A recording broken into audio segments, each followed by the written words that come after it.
मुझे लगता है इंट्रो सुनते ही आपने ढेर सारे जवाब जो है ना वो इकट्ठे कर लिए हैं।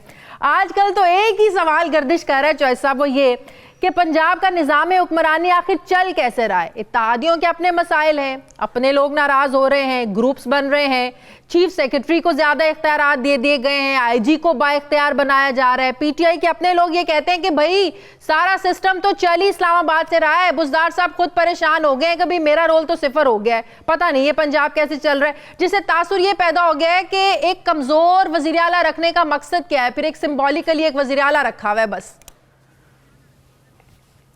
जी शाजिया, पहले तो मेरा ख्याल है जो चार्जशीट आपने मुझ पे दी है मैं उसका जवाब दे दूं आपको कि गवर्नर साहब की मर्ज़ी से चीफ मिनिस्टर जो है वो चला रहे हैं। पहली बात तो यह है कि मेरा जो गवर्नर का अपना रोल है, जब से मैं गवर्नर बना हूं, मैं आपको यकीन से कह सकता हूं कि जो एडमिनिस्ट्रेशंस के इश्यूज़ हैं, चाहे वो पोस्टिंग्स हैं, ट्रांसफ़र्स हैं, प्रमोशंस हैं, स्पेंडिंग जो है वो है, एमपीज़ के इश्यूज़ हैं, वो सारे इश्यूज़ जो है हमारा आइन जो है बिल्कुल इसमें क्लियर है कि वो सारे इख्तियारात जो हैं वो वज़ीर आला के पास होते हैं।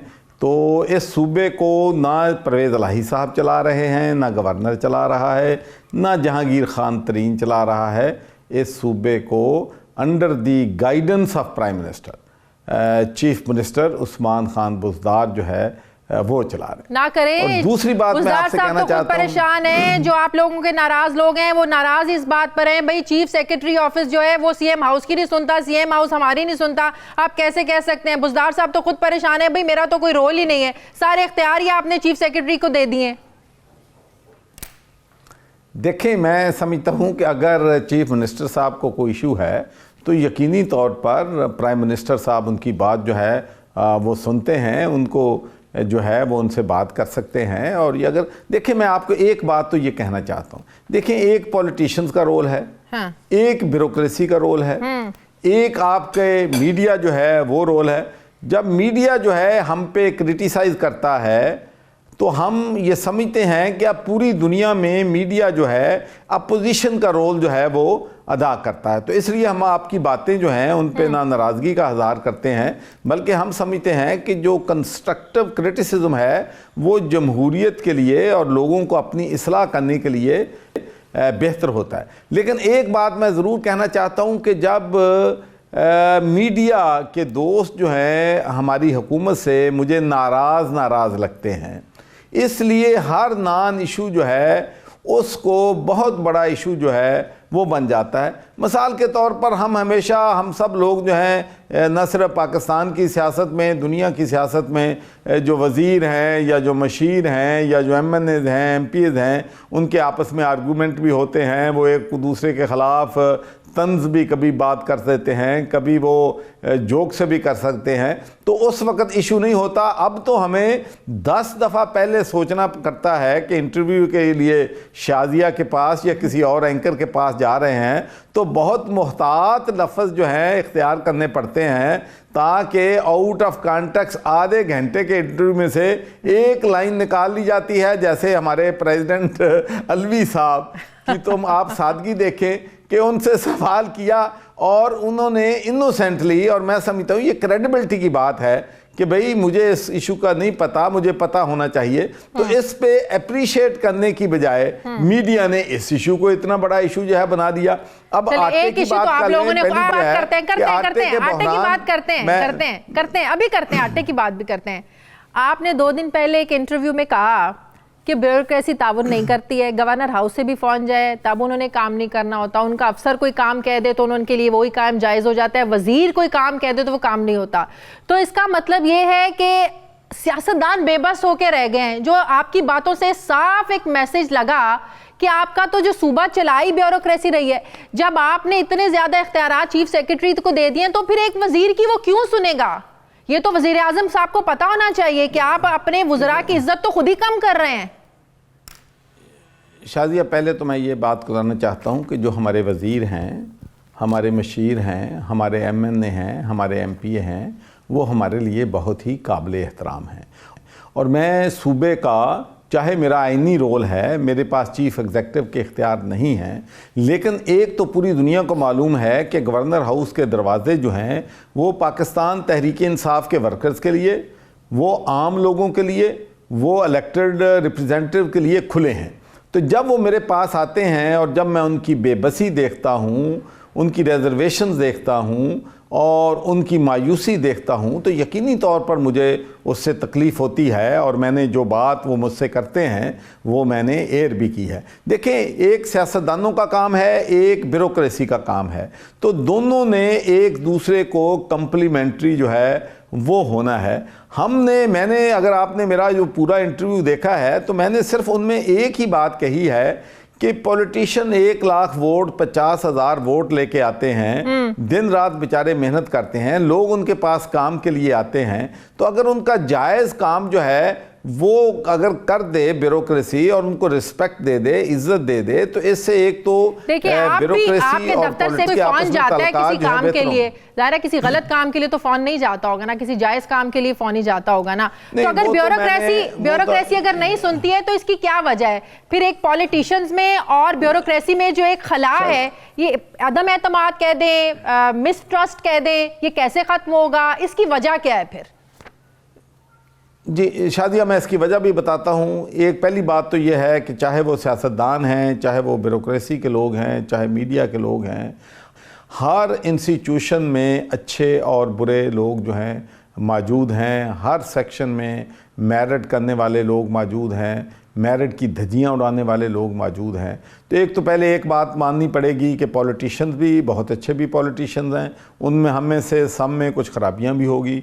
ब्यूरोक्रेसी की जो मेजॉरिटी है वो बड़े अच्छे लोग हैं, लेकिन चंद अनासर जो हैं उनकी वजह से ये मामलात जो हैं बिगड़ते हैं, ख़राब होते हैं। हम तो सिर्फ़ एक ही बात मैंने कही है और अब भी मैं उस बात को दोहराना चाहता हूँ कि देखें, मेरिट पे वाली बात उस वक़्त दुरुस्त होगी और सियासी इंटरफेरेंस की बात उस वक़्त दुरुस्त होगी जब सारी चीज़ें मेरिट पे होनी शुरू हो जाएंगी।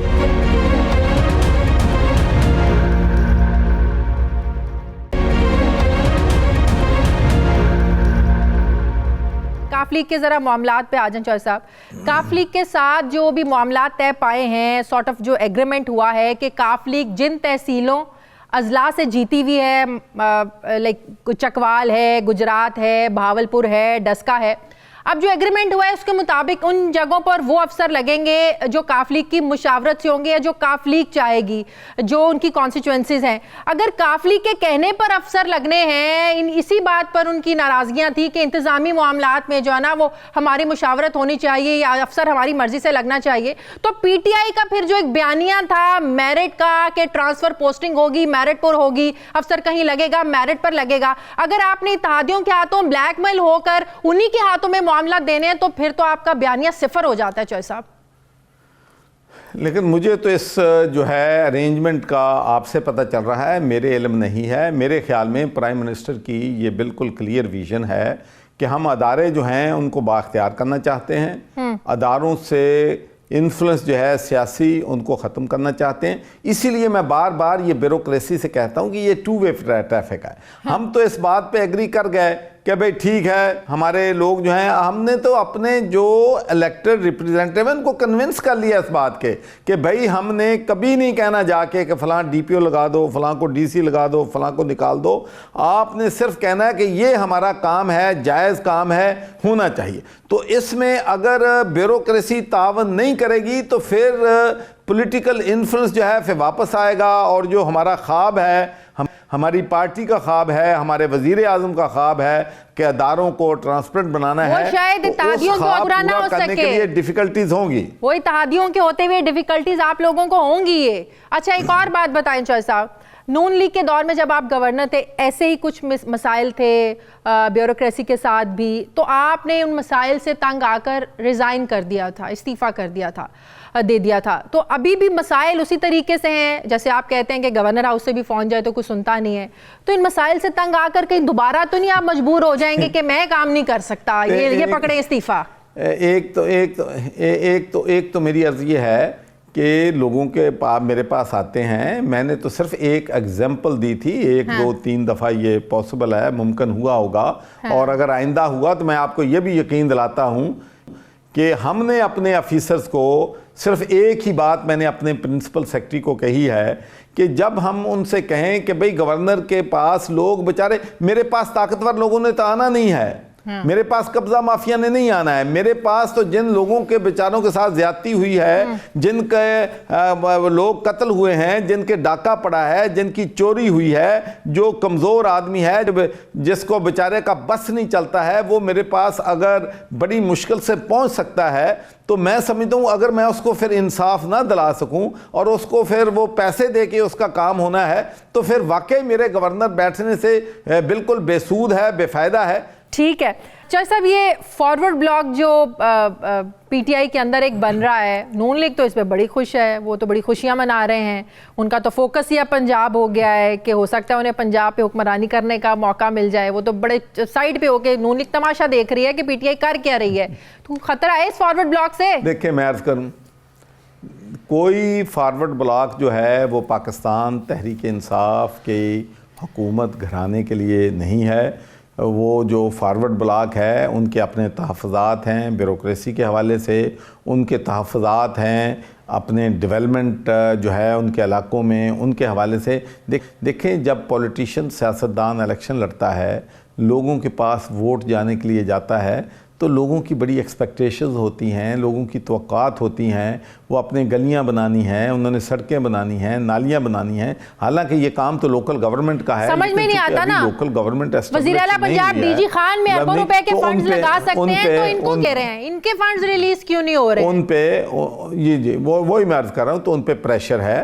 तो चीफ मिनिस्टर साहब मेरा ख्याल आज जो है इन दोस्तों से मिल रहे हैं। लेकिन एक बात मैं आपको यकीन से कहता हूँ कि ये जो हमारे जिसको आप फॉरवर्ड ब्लॉक कह रहे हैं वो पाकिस्तान तहरीक इंसाफ के साथ कमिटेड हैं और उस्मान बुज़दार पे उनका पूरा जो है वो एतमाद है, गिले शिकवे होते हैं। देखें हमारे इत्तेहादियों की आप बात कर लें, किसी इत्तेहादी ने मुझे ये बताएं, चाहे वो बलोचिस्तान अवामी पार्टी है, चाहे वो MQM है, चाहे वो काफ लीग, किसी ने कहा हो कि हम तहरीक इंसाफ की हुकूमत पंजाब में ख़त्म करना चाहते हैं या तहरीक इंसाफ की हुकूमत हम फेडरल गवर्नमेंट इनकी ख़त्म करना चाहते हैं। उनके गिले हैं, शिकवे हैं, जायज़ शिकायत हैं जिसको हमें दूर करना चाहिए। जो इत्तेहादी हैं उनके गिले शिकवे जो हैं, जो हुकूमत मेजॉरिटी में होती है वो हमेशा उनका ख्याल रखती है, उनके गिले शिकवे इंशाल्लाह हम दूर करेंगे। आगे बढ़ते हैं चौधरी साहब, ये आटे का क्राइसिस कैसे पैदा हुआ? किया गया मिसमैनेजमेंट थी, अंदाज़ा नहीं था हमें एक्सपोर्ट करनी है नहीं करनी है, जब पता चला कि किल्लत हो रही है फिर हम इंपोर्ट करनी पड़ेगी, हुआ क्या है? शाजिया हाँ। पहली बात तो यह है कि ये भी आटे का मलबा भी आपने पहले तो पंजाब पे डाल दिया। नहीं पंजाब का पहली बात तो यह है कि पंजाब में तमाम सूबों की मैनेजमेंट का मसला था। नहीं मैं अर्ज करूं, सूबे का, हमारे पंजाब के सूबे की कोई मैनेजमेंट का मसला नहीं था। इसलिए कि तो पंजाब केपी को टाइम पे भेज देते ना, आटे की आपसे जाती है शाजिया, आटे की शाजिया प्लीज जरा सुन लेना बात। हमारी पंजाब में आटे की कोई शॉर्टेज नहीं है, हमारे पास बल्कि सरप्लस था और हम खैबर पख्तूनख्वा को भी आटा और गंदम दे रहे हैं।